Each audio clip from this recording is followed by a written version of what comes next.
আমরা আমাদের অফিসিয়াল চ্যানেলে আপনাদের মন্ত্রণালয়ে পাঠাবো, আপনারা মন্ত্রণালয়ে পাঠাবো এবং আমরা এটা অতি সত্বর দুপুরের ভিতরেই অথবা বিকেলের ভিতরে লিখিত আকারে পাঠাবো।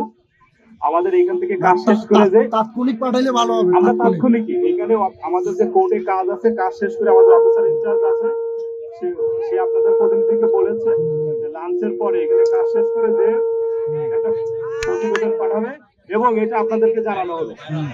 আর আপনারা আপনাদের পক্ষ থেকে মন্ত্রণালয়ে একটু যোগাযোগ করেন, মানে আপনাদের যে মেইন মেসেজ সেটা আমরা পাঠিয়ে দেবো এবং আশা করি আপনারা আপনাদের বক্তব্য জানতে পারবেন। আপনাদের দাবি আজকে আমরা পাঠিয়ে দেবো, আজকেই পাঠিয়ে দেবো। আপনারা একটু মন্ত্রণালয়ে যোগাযোগ রেখেন, আমার মনে হয় যে আপনারা আপনাদের ব্যবস্থা পেয়ে যাবেন ইনশাআল্লাহ। ঠিক আছে, থ্যাংক ইউ। আমাদের দাবি